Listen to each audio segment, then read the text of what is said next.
आर्यों वाली बात, मैं उसको कहना मैं भूल गया था, क्योंकि इस बात को भी प्रचारित उन्होंने ही किया है, मार्क्सिस्टों ने ही किया है।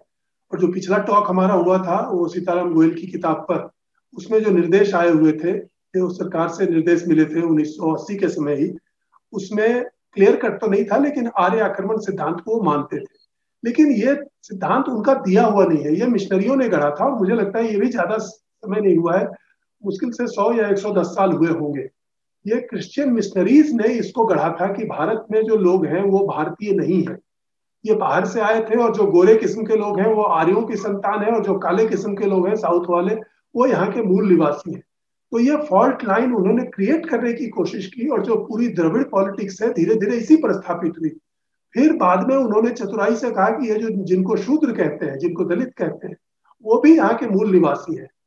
तो मैं महसूस करता हूँ कि स्वतंत्र भारत में चूंकि पॉलिटिक्स बड़ी इररिस्पॉन्सिबल होती चली गई, और आइडियोलॉजिकल और प्रोपेगेंडा से वो ज्यादा संचालित होने लगी,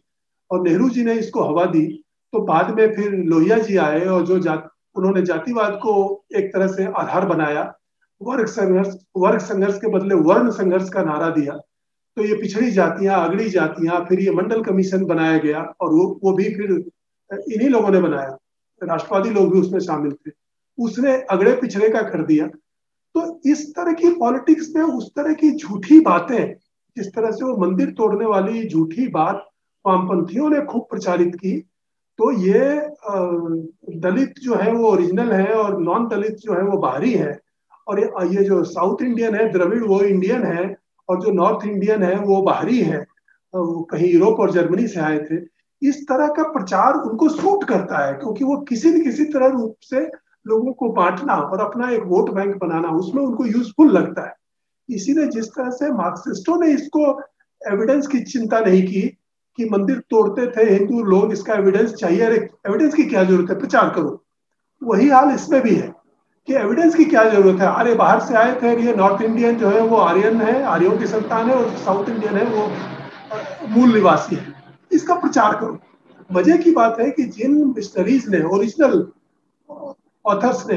जो ये सिद्धांत दिया था या हाइपोथेसिस दी थी, उन्होंने इसको बाद में रिवाइज कर लिया, और डॉक्टर अंबेडकर ने इस पर लिखा है, श्री अरविंदो ने इस पर लिखा है कि इसका उनको कहीं एविडेंस नहीं मिला, और ये सारी बातें फॉल्स है। तो आप इसी से समझ सकते हैं कि जब डॉक्टर अंबेडकर कह रहे हैं कि कोई आर्य और अनार्य का भेद भारत में नहीं है, भारत में सारे ही लोग मूल निवासी हैं और सारे ही लोग भारतीय हैं, और आर्य का मतलब होता है जेंटल, आर्य का मतलब कोई रेस नहीं होता है। तो डॉक्टर अंबेडकर के कहने के बावजूद अगर ये सो कॉल्ड दलितवादी उसको अंडर द कारपेट करके इसको प्रचार करते हैं, तो आपको समझ लेना चाहिए कि वो इसको पॉलिटिकल टूल के रूप में इस्तेमाल करते हैं। This is not at all an academic conclusion, this is not at all corroborated by any evidence whatsoever, क्योंकि आर्य बाहर के थे इसके पक्ष में कोई प्रमाण नहीं मिला है, और जितने भारत के लोग हैं वो सब मूल भारतीय हैं। इसके तरह तरह के प्रमाण वैदिक लिटरेचर से लेकर के ये आर्कियोलॉजी तक बार बार मिलते रहे। लेकिन देन अगेन, चूंकि ये पॉलिटिकली इनकरेक्ट है, पॉलिटिकली यूजफुल नहीं है, क्योंकि तब आप दलितों को नॉन दलितों से कैसे लड़ाओगे, तब आप अगरों को पिछड़ों से, द्रविड़ों को, तमिलों को नॉन तमिलों से कैसे लड़ाओगे। तो इसलिए वो एविडेंस की चिंता नहीं करते, वो इसका प्रोपेगेंडा ज्यादा करते हैं। लेकिन ये मार्क्सिस्टों ने इसको फैलाया जरूर, ये उनका गढ़ा हुआ नहीं है, ये चर्च मिशनरीज का गढ़ा हुआ है, और वो आज भी इसको फैला रहे हैं अपने एकेडमिक इंस्टीट्यूशन की तरफ से। एक ब्राह्मणवाद भी है, वो भी उसी तरह का प्रचार है जो मिशनरियों से शुरू हुआ था, क्योंकि पहले उन्होंने सोचा था कि ब्राह्मण चूंकि लीडिंग लोग हैं, अगर इनको हम कन्वर्ट करा लें तो बड़ी आसानी से सब लोग कन्वर्ट हो जाएंगे। और लेकिन जब उन्होंने देखा कि ये ब्राह्मण ही सबसे बड़े रक्षक हैं भारतीय ज्ञान परंपरा के, तो उन्होंने उनके खिलाफ कीचड़ उछालना शुरू कर दिया। तो लेकिन फिर वही हुआ जो आर्य आक्रमण वाली बात है कि स्वतंत्रता के बाद चूंकि जिस जिस तरह से वोट बैंक पॉलिटिक्स शुरू हुई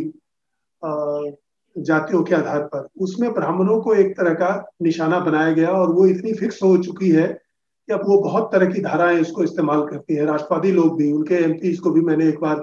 भाषण देते हुए सुना जिसमें वो ब्राह्मणों को बहुत बुरा भला कह रहे थे, जबकि उनके पास उसी तरह कोई एविडेंस नहीं था, एविडेंस हो ही नहीं सकता। भारत में तो ब्राह्मण हमेशा गरीब ब्राह्मण थे टाइप से कहा जाता था, ना वो शासन में थे। तो ज्ञानियों को, शिक्षकों को इस तरह से बदनाम करके एक तरह से भारतीय ज्ञान परंपरा पर बड़ी चोट पहुंचाई जा रही है, लेकिन ये ऐसा हो रहा है।